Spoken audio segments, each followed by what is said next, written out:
They need to know why they should choose you over the other top competitors. And so Amazon, it's more comparison focused in your positioning and in your sales pitch on Amazon. Amazing to have you here. Thank you so much for being on the show. Yeah. Thanks for doing it. Let's do it. Yeah, well, why don't we start with your background? Maybe just tell people a bit about yourself and how you got here. Yeah. So me, I've been an Amazon guy for about 10 years, full time in the Amazon game since 2015. And then 2018, I started my Amazon marketing agency. I've been on YouTube doing videos since like 2016. Started doing some Amazon videos around that time, but I actually started on YouTube as a travel vlogger. I came to an e-commerce conference out here in Thailand actually in 2014, and that's how the kind of journey started. And then people started asking me about how are you traveling and working remote while I do this Amazon FBA thing. That led me to doing videos about Amazon FBA, getting some following around it. And the next logical thing was kind of, all right, just start your Amazon agency. People were asking you for help with all these things. Okay, cool. I love teaching, talking, doing videos, and all that. And so yeah, and then my background before that was in sales. I did door to door sales in college and corporate sales for 2 years after that. So that was me. And then, and actually in college, I got my degree in biosciences.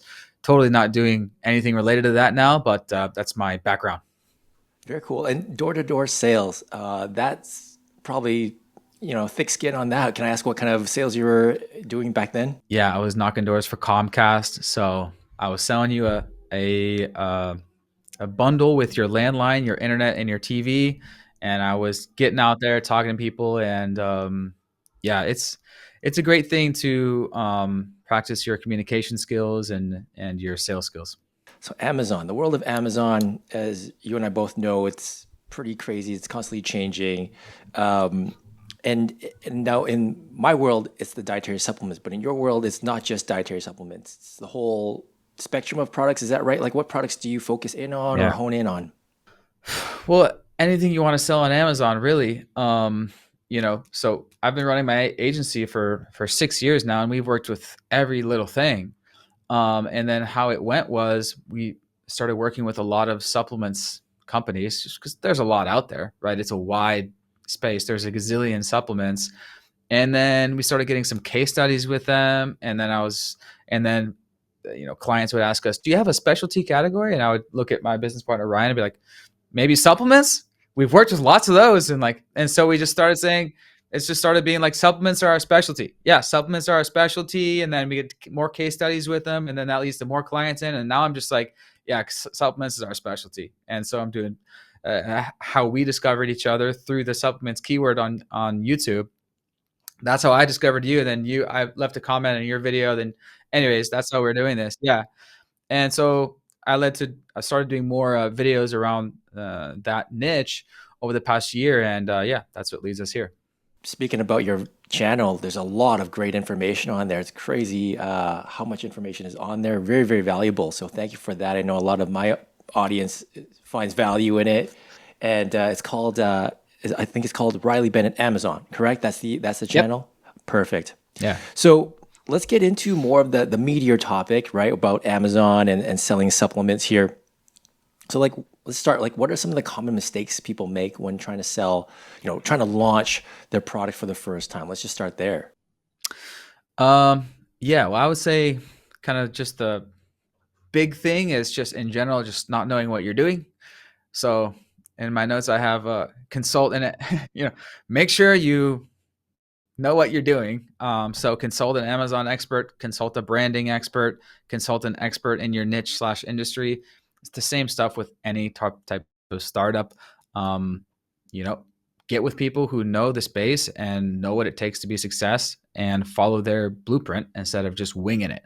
A lot of people are just winging it. And so don't do that if you want to maximize your chances.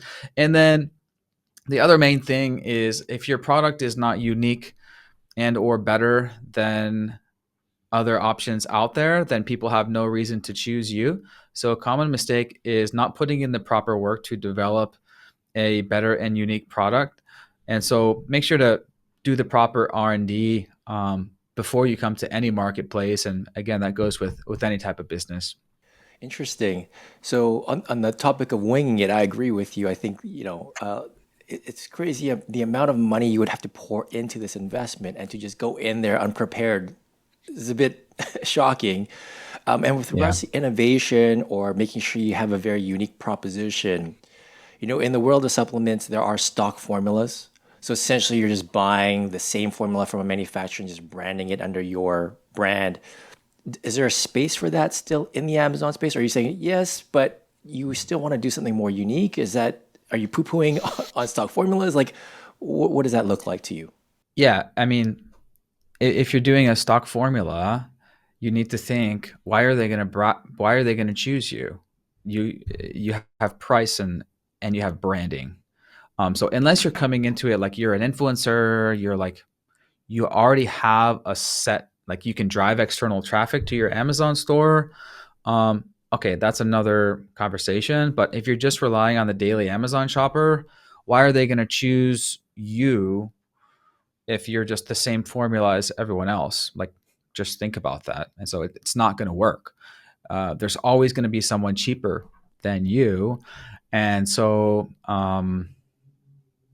that's the reality of Amazon. Now, maybe if you're doing a stock formula and you're pushing it out to a direct audience that knows you and loves you, like going the influencer route or something, um, then that could work. Yeah, but we're talking about like the sea of Amazon. It's a very different Yeah. universe, if you will.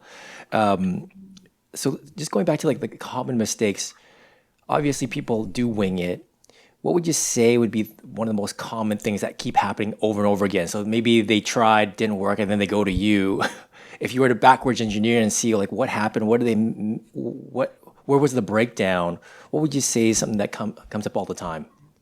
Yeah, I would say the R&D thing again as well. Make sure you do the proper R&D to come up with a product that's unique or better in some way before you even go to market. I mean, that's where the money's made in any business, right? That's where how businesses are started, from a good idea, right? And then after you get on Amazon, it's mm, one common thing for a launch. So regarding, just make sure you have a great launch strategy and you know what you're doing instead of just winging it for launch. And a big piece of that is a lot of companies are they're not spending enough on Amazon ads to get traction out of the gate. You need to buy your way to start getting big views on page one. You need to buy your way up there to the top. That's just how Amazon works. So a lot of companies are afraid to spend, and it's not their fault. They're not experts. They don't know what to do, and so they're hesitant to dump spend into it. But if you know what you're doing, it will get you up to page one, and it will have great results. So I would say those are two things specifically. Yeah, that's great. On the strategy piece, you definitely need to know what you're doing and understand how the, I guess, Amazon algorithm works, and what the key metrics that they're looking for, right? And playing to that.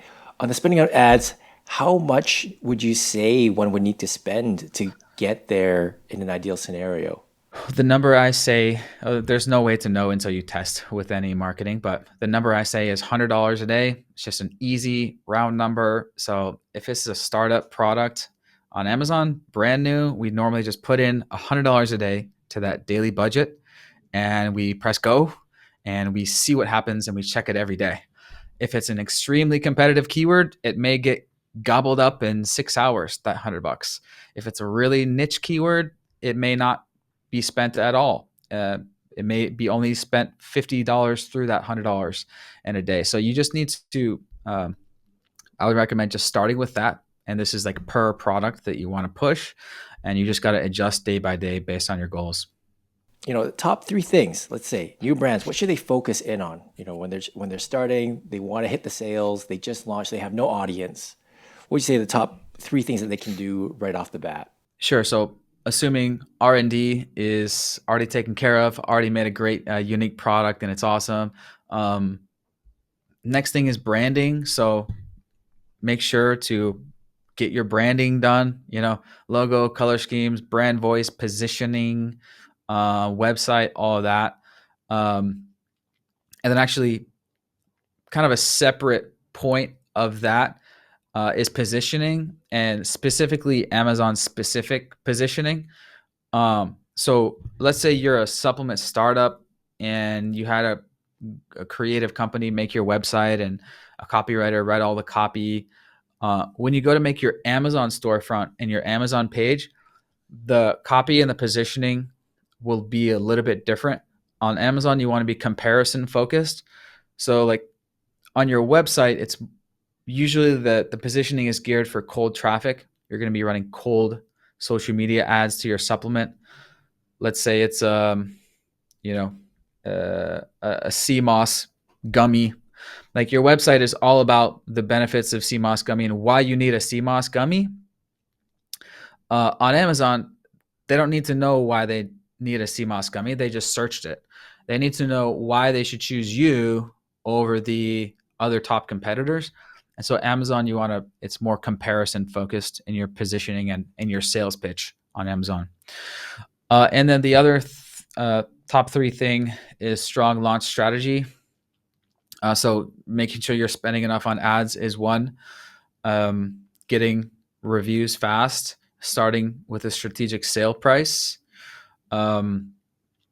making sure your SEO is optimized front end and back end, potentially driving external traffic is another thing, part of the launch strategy that we kind of dial in. So those are kind of the five pillars of my launch strategy. A lot of the times when I'm working with clients, they're like, I want to launch, next month.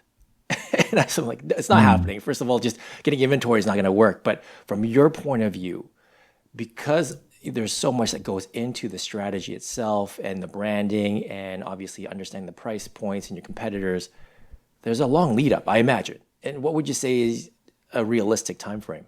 Well, like if you haven't done the R&D yet, if it's like just like idea phase, like I'm determined I want to go start a supplement company, but I have no idea what the product is going to be, then I mean, like if you're on Amazon in 6 months, I would be like, if you want me to share my screen, I have actually a whole roadmap from like research and development to branding to manufacturing. So yeah, so the first stage is research and development. So as we've been saying, make sure you're doing that right, and then do your branding.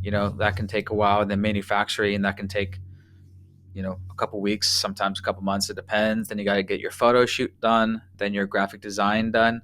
Um, Sign up for Amazon as soon as possible at sell.amazon.com. Then you're going to add your first product information, and then Amazon's going to give you notification that you need to send it to lab testing, and that can take a few weeks.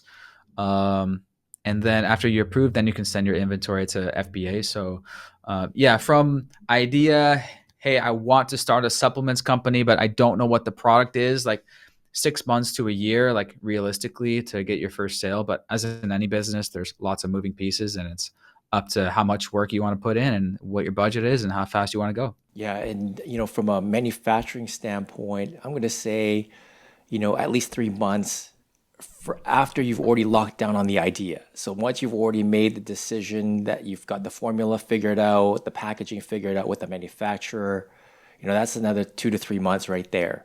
Assuming there's no issues with regards to raw materials and all that fun stuff. So the upfront operation side that I'm dealing with. But yeah, there's a lot of moving pieces here. Very cool.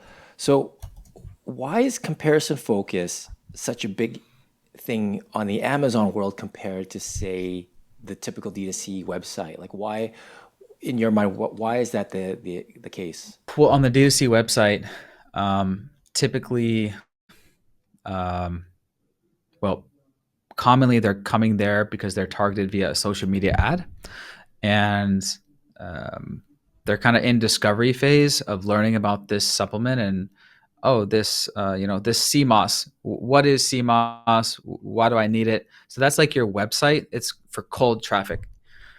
Where on Amazon they know they want some CMOS, and so they type in CMOS to Amazon, and now what's going through the head is just which one do I choose? And so Amazon is a comparison platform. by nature, and so that's why you want your positioning to be comparison focused versus the other competitors on the market.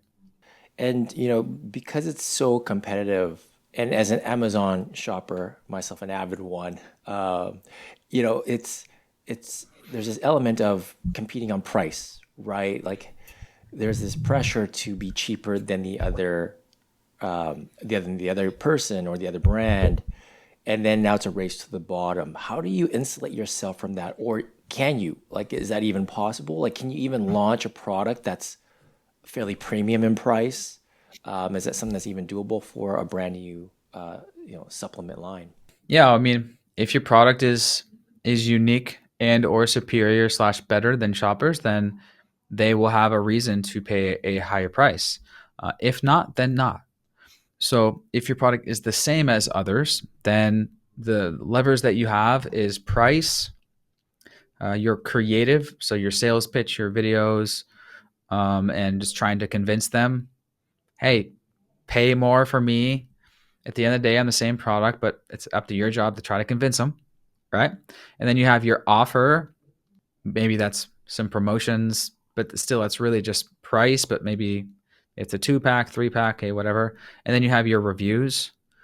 So at the end of the day, just like any company, um, you're going to be successful if you develop a awesome, unique, better product.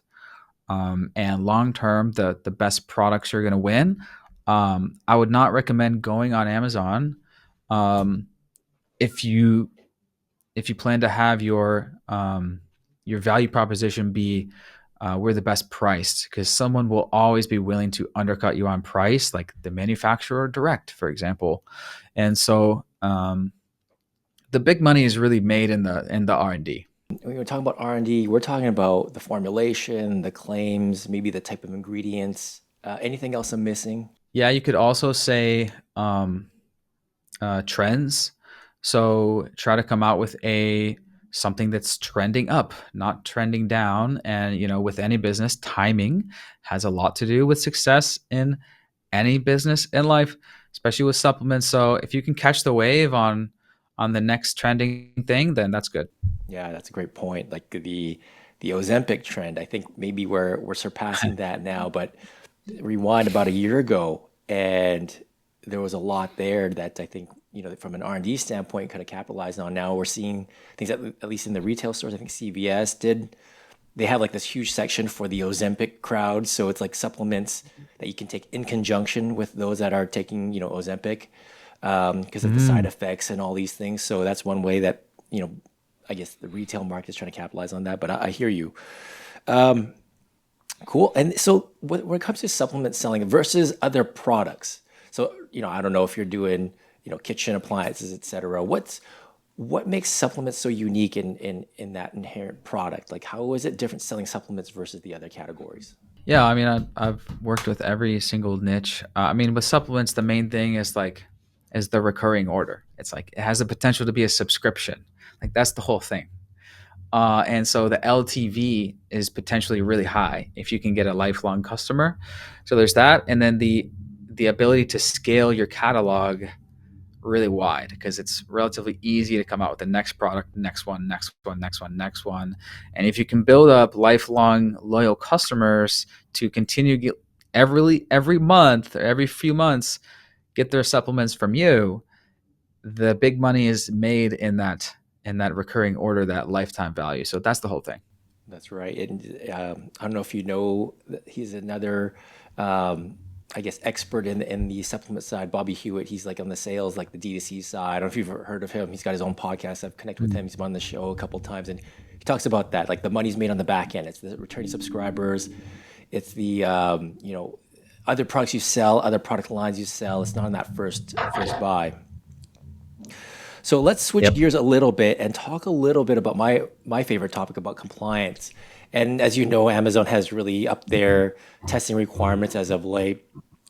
From your point of view, where do you think compliance falls into the process? Is it, after You've already made the product. Is it before you made the product, the R&D stage? Like in your world, where do you think compliance falls into the whole process? I mean, yeah, it's got to start, obviously from the very beginning, making sure everything is compliant with FDA and Amazon ingredients, labeling, all that. Um, so from the very beginning, and then when you, as soon as you create your product or in Amazon, you tell Amazon, hey, this is what I'm going to ship into you. They're going to give you the instruction to send that into Eurofins or NSF or UL. Um, so there's that lab testing side, which needs to be done now. And then the keyword side, make sure you know what you're doing in terms of not putting any restricted words in your listing, front end or back end. So during every stage, yeah, you got to make sure you know what you're doing. Yeah, but I think a lot of, I guess, the initial pushback is like, Brian, how do I compete? If I can't make the claims that other competitors are making, how can I still compete? Any thoughts on that end? Not being able to make claims on Amazon specifically that other sellers are making on Amazon, but now I can't use it because the algorithm is refreshed and blocking me, but they're still grandfathered into being allowed to say this stuff. Sure, let's start there.